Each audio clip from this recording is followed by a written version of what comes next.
नमस्कार दोस्तों, स्वागत है मेरे यूट्यूब चैनल मुकेश बैरागी मैथ्स में। और आज की क्लास लेके आए हैं अपन बोर्डमास के नियम पर। गणित का एक महत्वपूर्ण नियम है जहाँ पे हम संख्याओं को जब अपन हल कर रहे होते हैं तो वहाँ पर एक बोर्डमास का नियम है जिसका प्रयोग होता है, जिसे अपन हिंदी में कोका भागु योग नियम से भी जानते हैं। तो क्या होता है बोर्डमास का नियम या फिर कोका भागु योग नियम, उसको अपन विस्तार से समझने वाले हैं। यह वीडियो भी बेसिक मैथ्स पर आधारित है और मैथ्स का बेसिक नॉलेज प्राप्त करने वालों के लिए बहुत ही महत्वपूर्ण वीडियो होने वाला है। और हम स्टार्ट करते हैं, बोर्डमास नियम को समझने की कोशिश करेंगे कि क्या होता है। तो यहाँ लिखा हुआ है BODMAS बोर्डमास। तो यह जो शब्द बनाया गया इसका अपने आप में अर्थ है। B यानी होता है ब्रैकेट, O यानी होता है ऑर्डर्स, D यानी होता है डिवीजन, M यानी होता है मल्टीप्लिकेशन, A यानी होता है एडिशन, S यानी होता है सब्ट्रैक्शन। यानी कि B यानी ब्रैकेट, ब्रैकेट का मतलब होता है कोष्टक, और O यानी होता है ऑर्डर्स या फिर ऑफ होता है, यानी कि यदि घात वाली संख्या हो या फिर का लिखा हो तो गुणा होगा। यह जो बोर्डमास का जो नियम है उसके बारे में आपको मैं बताना चाहूँगा पहले कि यह एक क्रम है कि किस क्रम में अपने को आने वाले सवाल को हल करना होता है, पहले किस चीज़ को हल करना होता है, वह यह नियम हमें बताता है। यह कहता है कि पहले आपको ब्रैकेट हल करना है, यानी कोष्टक अगर कहीं नज़र आ रहा है सवाल में तो पहले उसे हल करो। फिर ये नियम कहता है कि अगर आपको कहीं ऑर्डर दिख रहा है, ऑर्डर यानी घात दिख रही है, जैसे 2 की घात 3, 4 की घात 5, इस टाइप से अगर घात वाली संख्या है उसको हल करो। फिर ये नियम कहता है कि उसके बाद ये काम आपने कर लिया है तो उसके बाद आपको अगर कहीं भाग दिख रहा है तो उसे हल करो, और नहीं दिख रहा है तो छोड़ो, पर दिख रहा है तो पहले उसको हल करो। उसके बाद ये नियम कहता है कि फिर आप गुणा करो, मल्टीप्लिकेशन करो। उसके बाद ये कहता है कि फिर उसका जो आपको जोड़ नज़र आ रहा है तो जोड़ करो, और अगर आपको कहीं घटाव नज़र आ रहा है, ये घटाव करना है तो फिर आपको घटाव करना है। यानी कि इसी क्रम में अपने को सवाल को हल करना होता है। यह बात हमें यह नियम कहता है। इसे ही अपन बोर्डमास का या कोका भागु योग नियम कहते हैं। तो अब ये नियम कैसे काम करता है इसको अपन सवाल के माध्यम से समझने की कोशिश करेंगे। और आपको जानकारी के लिए बता देता हूँ कि कोष्टक 3 टाइप के होते हैं। इसे अपन छोटा कोष्टक कहते हैं, और ये मंझला कोष्टक होता है, और ये बड़ा कोष्टक होता है। और आपको जब भी गणित में आप किसी सवाल को कर रहे होंगे हल, तो वहाँ पे कोष्टक लगने का क्रम कुछ ऐसा होता है कि अगर आपको कोई कोष्टक लगाने हो तो सबसे पहले आप छोटा कोष्टक लगाते हो। अगर इससे काम नहीं चलता है तो फिर आप मंझला कोष्टक लगाते हो। अगर और भी स्टेप में अपने को कोष्टक की ज़रूरत है तो फिर हम बड़ा कोष्टक लगाते हैं। इसलिए गणित ने हमें 3 कोष्टक दे रखे हैं, तो इन कोष्टक का उपयोग होता है। तो सबसे पहले अपन कोष्टक हल करते हैं, फिर कहीं घात दिख रही है तो उसको हल करते हैं, उसके बाद भाग करते हैं, फिर गुणा करते हैं, फिर जोड़ करते हैं, फिर घटाव करते हैं। यही बोर्डमास का नियम होता है। आइए अपन उदाहरण से जानने की कोशिश करते हैं कि ये नियम कैसे काम करता है। एक सरल से सवाल लिए, आसान सवाल लिए सबसे पहले, जिससे आपको आसानी से समझ में आएगी बात। तो यहाँ लिखा हुआ है कि 6/2 गुणा कोष्टक 1 + 2 कोष्टक बंद।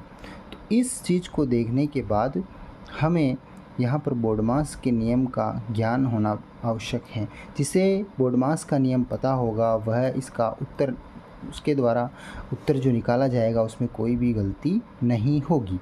तो बोर्डमास का नियम क्या कहता है? बोर्डमास के नियम में आता है P यानी ब्रैकेट, ब्रैकेट यानी कोष्टक। सबसे पहले कोष्टक को हल करो, यानी कि कोष्टक में कुछ दिख रहा है तो उसे हल करना है। देखा, यहाँ देख सकते हो आप, बराबर लगाया, 6 की जगह 6 लिखा, भागित के निशान की जगह भागित का निशान आया, 2 की जगह 2 आया, गुणा की जगह गुणे का निशान आया। अब यहाँ देखो, कोष्टक के अंदर लिखा था 1 + 2, यानी 2 और 1 को जोड़ा तो 3 आया, फिर कोष्टक लगा दिया। अभी भी कोष्टक ख़त्म नहीं हुआ है तो अगले स्टेप में इस कोष्टक को हटा देंगे। तो देखो 6/2 गुणा कोष्टक को ख़त्म कर दिया है। तो हमने देखा यहाँ कोष्टक हल हो चुका है। फिर क्या कहता है नियम? फिर नियम क्या कहता है कि कोष्टक हो गया है तो कहीं का, परंतु हमें यहाँ का नज़र नहीं आ रहा है। अगर कहीं का नज़र आ रहा होता तो हम वहाँ पर गुणा करते, परंतु का नहीं है तो उसको छोड़ दो, ओ को छोड़ दो। उसके बाद को का भाग, भाग नज़र आ रहा है क्या, ये देखो भाग नज़र आ रहा है, तो अपने को भाग करना है। तो 6 में 2 से भाग लगाना है, तो 2 तिया 6, कितना आया 3 आया है। 2 तिया 6 3 आया है, गुणे के निशान की जगह गुणे का निशान आ गया और 3 की जगह 3 आ गया। अब कोका हो गया, भाग भी हो गया, अब गुणा आ रहा है, तो 3 का 3 में गुणा किया, 3 तिया 9 आया। तो इस तरीके से अपन कोका भागु योग के नियम के आधार पर इस टाइप के सवालों को हल कर सकते हैं। फिर एक और उदाहरण लेते हैं अपन। यहाँ पे लिखा हुआ है 8 + 2 × 3 - 4। तो फिर से कोका भागु योग नियम के आधार पर, को तो है नहीं, कोष्टक नहीं है यहाँ पे, और कहीं का भी नज़र नहीं आ रहा लिखा हुआ, कहीं घात भी नहीं दिख रही है हमें, तो दोनों बातों को छोड़ दो। अब तीसरी बात आती है कि भाग करो, भाग भी हमें कहीं नहीं दिख रहा है इसमें। फिर कह रहा है कि गुणा करना चाहिए, बिल्कुल गुणा हमें दिखाई दे रहा है, तो हम सीधा गुणा करने पर आ गए, तो गुणा करना है अपने को। तो 8 की जगह 8 लिखा, प्लस की जगह प्लस लिखा, 3 दूना 6 -4, चलो गुणा भी हो गया। उसके बाद हमें जोड़ करना है, तो 8 और 6 होता है 14, माइनस की जगह माइनस, 4 की जगह 4। फिर करना होता है घटाओ, तो 14 में से 4 गया तो 10 आया। तो इस तरीके से हम सवाल को हल कर सकते हैं। फिर एक और उदाहरण लेते हैं अपन, तीसरा उदाहरण, जिसमें लिखा हुआ है 4 का 3 माइनस, फिर कोष्टक -6 -8 भागित 7 × 4। तो इसको कैसे हल करें, तो फिर वही नियम कोका भागु योग या फिर बोडमास का नियम। तो पहले कोष्टक हल करना है, यानी कि कोष्टक पर ध्यान दो कि पहले कोष्टक हल करो, बाकी चीज़ों पर ध्यान नहीं लगाना है। तो 4 का की जगह का, 3 की जगह 3, माइनस की जगह माइनस, फिर इस कोष्टक को हल करना है, यानी इसके अंदर की जो चीज़ है उसको हल करना है। तो फिर यहाँ पर ध्यान से देखो इसको कैसे हल करें। तो मैंने इससे पहले वाले वीडियो में बता रखा है, क्या बताया था कि जब दो संख्याएँ दिखे, चिन्ह एक जैसे हो तो जोड़ होगा। 8 और 6 14, चिन्ह वही लगाना है जो दिखने में बड़ी संख्या है उसका। तो बड़ी दिखने में कौन है इन दोनों में से, 8, तो उसका चिन्ह लगा दो बस, ये माइनस लग चुका है, ठीक है। तो कोष्टक को हमने हल किया है और फिर से कोष्टक लगा दिया है। अभी भी पूरी तरीके से कोष्टक हल नहीं हुआ है। कोष्टक हल होने का मतलब कोष्टक ख़त्म हो जाना, अभी तक ख़त्म नहीं हुआ है।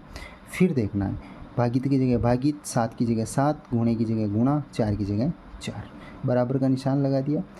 फिर से 4 की जगह 4, का की जगह का, 3 की जगह 3। अब यहाँ देखना है कि कोष्टक के अंदर क्या है, माइनस का चिन्ह है, और बाहर क्या है, माइनस का चिन्ह है। कोष्टक का मतलब क्या है कि गुणा, तो हमें यहाँ पे माइनस का गुणा माइनस में करेंगे तो प्लस आएगा, और 14 आ गया। अब कोष्टक ख़त्म हो चुका है, भागित की जगह भागित आ गया, 7 की जगह 7 आ गया, गुणे की जगह गुणा आ गया, 4 की जगह 4 आ गया। हमने कोष्टक हल कर दिया है। उसके बाद बारी है को का, यानी कि का अगर का दिख रहा है तो उसे हल करेंगे। तो 4 का 3 मतलब 4 का गुणा 3 में करो, तो 4 3 12, प्लस की जगह प्लस, 14 की जगह 14, भागित की जगह भागित, 7 की जगह 7, गुणे की जगह गुणा, 4 की जगह 4। का भी हल हो चुका है, को का भाग। फिर भाग पे काम करेंगे अपन, तो यहाँ दिख रहा है भाग, यहाँ पे अपने को काम करना है। तो 12 की जगह 12 आ चुका है, प्लस की जगह प्लस आ चुका है, और 14 में भाग लगाना है 7 से, तो 7 दूना 14, कितना आया 2, गुणे की जगह गुणा आ गया, 4 की जगह 4 आ चुका है। फिर अगली स्टेप क्या बनेगी, भाग भी हो गया। उसके बाद हमें भाग के बाद गुणा करना होता है, पर यहाँ पे अपने को गुणा बिल्कुल नज़र आ रहा है, यहाँ गुणा करना है। तो 12 की जगह 12 आएगा, प्लस की जगह प्लस आएगा, और 4 का गुणा 2 में करेंगे, 4 दूना 8, और 12 और 8 कितना होता है 20। तो 20 हो चुका है, यानी कि लास्ट में जोड़ करना था, तो 12 और 8 20 हो गया। चौथा उदाहरण देखेंगे अपन। चौथे उदाहरण में क्या लिखा है कि -4 + 8 कोष्टक में है, प्लस 2 की घात 2 यानी कि 2 का स्क्वायर, भागित 2 × 3 - 4। तो यहाँ पर सबसे पहले बोडमास का नियम या फिर कोका भागु योग का नियम कहता है कोष्टक हल करो, तो कोष्टक हल करेंगे अपन। तो जब दो संख्याएं दिखे, चिन्ह उल्टे हो तो घटाव होगा। 8 में से 4 गया तो 4, चिन्ह वही लगा दो जो दिखने में बड़ी है उसका। तो इन दोनों में से दिखने में बड़ी कौन दिख रही है, 8, तो इसका चिन्ह लगा दो प्लस का, परंतु लगाया नहीं जाता है तो केवल 4 लिख दिया। फिर प्लस और फिर क्या कहता है को का, यानी कि बोडमास के नियम के आधार बी के बाद ओ यानी ऑर्डर यानी घात, अगर कहीं घात दिख रही है तो उसे हल करो। तो 2 दूना 2 की घात 2 का मतलब क्या होता है 2 गुणा 2 यानी 2 दूना 4। फिर भागित की जगह भागित, 2 की जगह 2 गुणा 3 -4 ये स्टेप बनी। अगली स्टेप क्या बनेगी, यानी को का 2 काम तो हमने कर दिए, यानी बी और ओ का काम तो हो गया। अब डी यानी डिवीज़न यानी भाग। अब भाग कहीं दिख रहा है तो करो, तो यहाँ पे अपने को भाग दिखाई दे रहा है, तो फिर यहाँ क्या लिखेंगे 4 की जगह 4, प्लस की जगह प्लस, और यहाँ भाग लगाया 4 में 2 का, तो 2 दूना 4 2 आ गया, गुणे की जगह गुणा, 3 की जगह 3 -4, ऐसा कैसे आ चुका है। तो यह स्टेप पूर्ण हुई। उसके बाद अगली स्टेप क्या बनेगी, भाग भी हो गया। अब अपने को क्या करना होगा, गुणा। अगर कहीं गुणा दिख रहा हो तो ये दिख रहा है हमें गुणा, तो 4 की जगह 4, प्लस की जगह प्लस, 2 तिया 6 -4, गुणे का काम भी हो गया। उसके बाद जोड़ करना है, अगर कहीं जोड़ दिख रहा है, बिल्कुल दिख रहा है जोड़, तो हम जोड़ करेंगे, बराबर लगाया 4 और 6 10 -4, फिर अंत में घटाव करना होता है, तो 10 में से 4 गया तो 6। तो इस टाइप से हमें इस तरह के सवाल परीक्षा में आते हैं, प्रतियोगी परीक्षाओं में या फिर अपने स्कूल रिलेटेड क्लासों में, तो उनको इस तरीके से हल किया जाता है और वह संभव हो पाता है बोडमास के नियम से। अगर कोका भागु योग या फिर बोडमास का नियम आपको समझ में आ जाता है तो इस तरीके के सवालों को हल करना बहुत ही आसान होता है। और मुझे उम्मीद है कि यह नियम आपको अच्छे से समझ में आ चुका होगा। और अगर मेरे यह वीडियो या क्लासेस आपको पसंद आ रहे हैं तो चैनल को सब्सक्राइब करें, लाइक करें, शेयर करें। मिलते हैं अगले फिर इम्पोर्टेंट वीडियो के साथ में, और कमेंट करें कि आपको किस टॉपिक पर, किस मैथ्स के कौन सी चीज़ आप समझना चाहते हैं, तो कमेंट सेक्शन में ज़रूर बताएं। बहुत बहुत धन्यवाद।